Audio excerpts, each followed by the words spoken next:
ناظرین السلام علیکم۔ ناظرین، امید کرتا ہوں کہ آپ سب خیریت سے ہوں گے۔ میں آپ سب کو اپنے چینل پر آنے میں دل کی گہرائیوں سے خوش آمدید کہنا چاہتا ہوں۔ آج رمضان المبارک کے مہینے کی کچھ آخری دن اور ایام چل رہے ہیں۔ اس مناسبت سے میں آپ کو بتاؤں گا کہ شام پر صلاح الدین ایوبی نے کیسے قبضہ کیا، کب قبضہ کیا اور کیا کچھ وہاں پر ہوا۔ شام پر صلاح الدین ایوبی کا قبضہ اور خود مختاری کا اعلان۔ بالابک پر قبضے کے بعد شام کا اکثر علاقہ صلاح الدین ایوبی کے زیر نگین آ چکا تھا۔ حلب میں الملک الصالح اور مشتقین اس صورتحال کو نہایت تشویش کی نظر سے دیکھ رہے تھے۔ ادھر نور الدین زنگی کا بھتیجا موصل کا حکمران سیف الدین غازی بھی صلاح الدین ایوبی سے خوف زدہ تھا۔ تشویش اور خوف کے یہ رویے جلد ہی صلاح الدین ایوبی کے خلاف ایک اتحاد میں تبدیل ہو گئے۔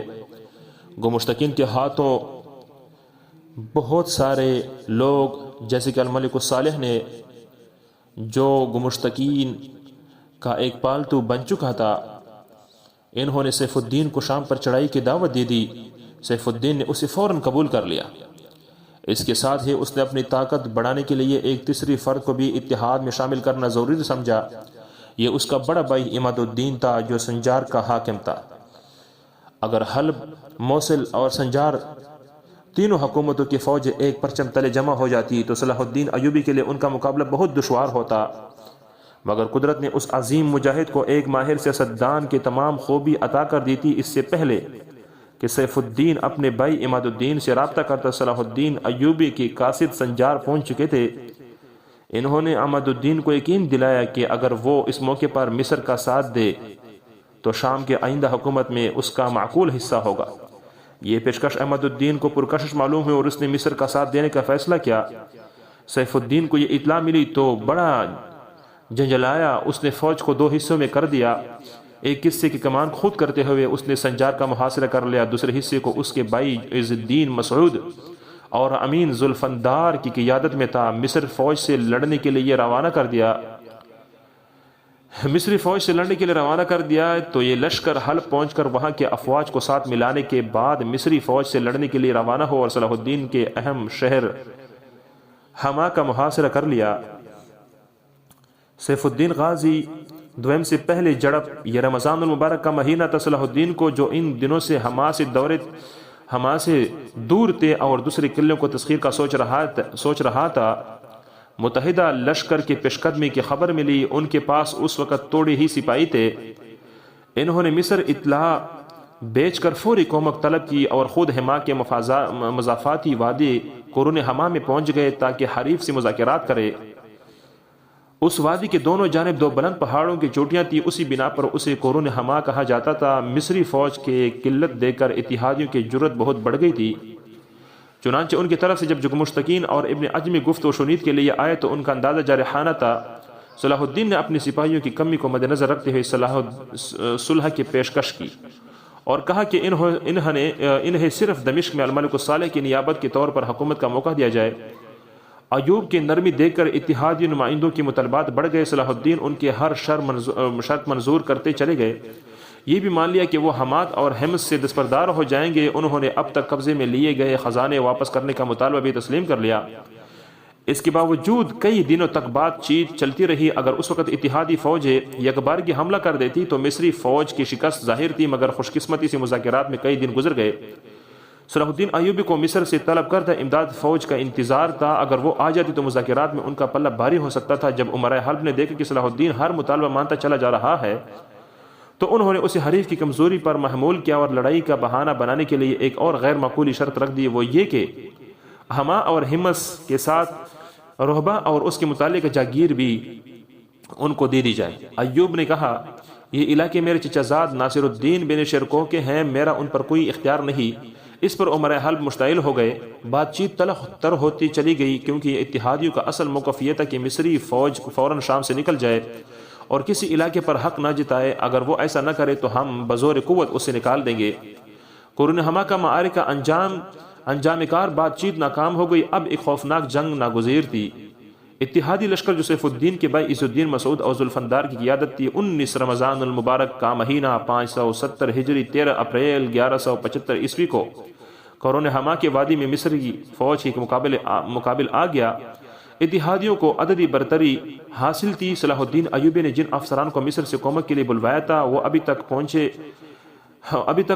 نہیں چکے تھے، اس لیے جنگ کے آغاز میں سلطان کو شدید دباؤ کا سامنا کرنا پڑا۔ انہوں نے اپنے مختصر سی فوج کو ایک دستے کی شکل میں منظم کیا اور دشمن کے دائیں اور بائیں بازو پر انہوں نے حملہ کر کے وہ پلٹتے رہے تاکہ وقت گزرتا رہے اور اتنی میں کومک پہنچ جائے۔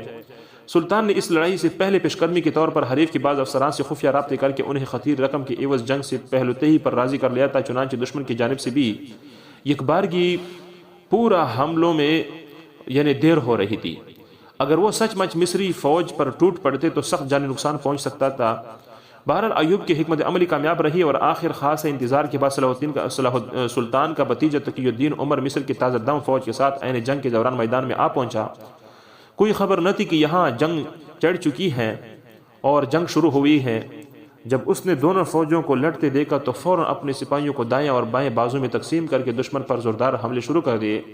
اتحادیوں کا امیر ذوالفقار اور اپنی بلند حیثیت اور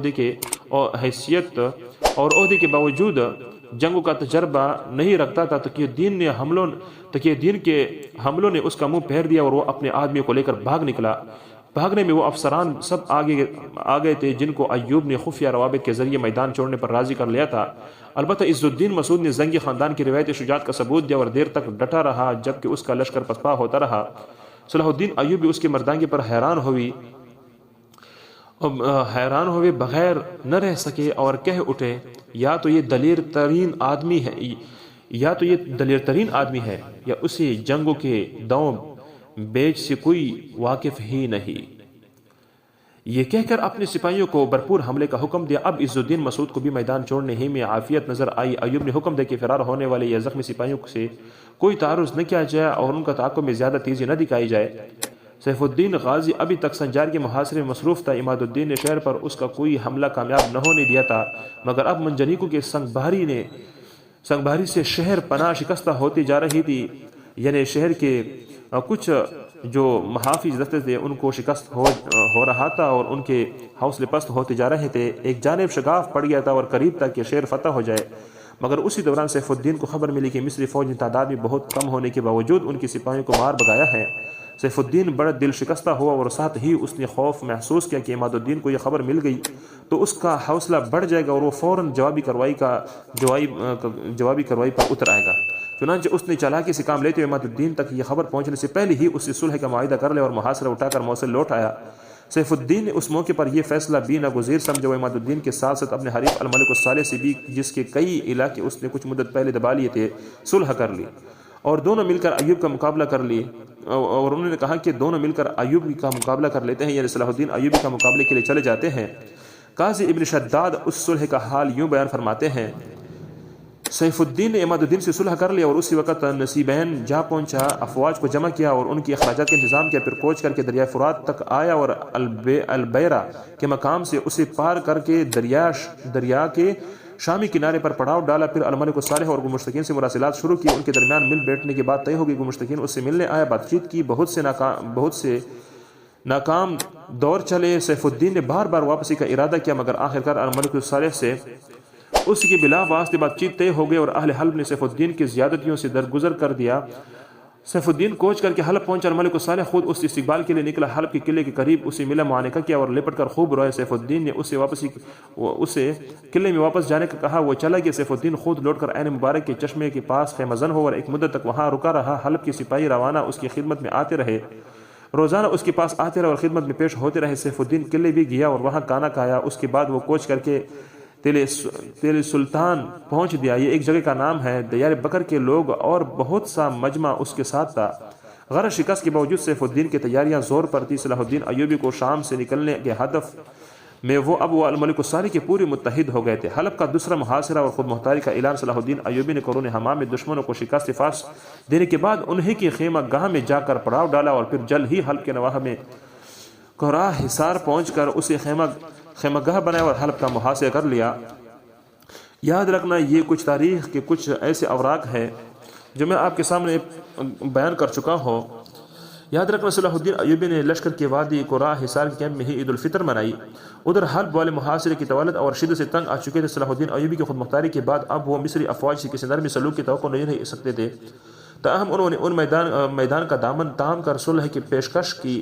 الملک الصالح کے سفیر کے دہدی قرا وادی قرا کے حصار میں صلاح الدین ایوبی سے ملے۔ انہوں نے صلح کی شرائط پیشکش کی جن میں سے بعض صلاح الدین ایوبی کے مفادات بالکل خلاف تھے۔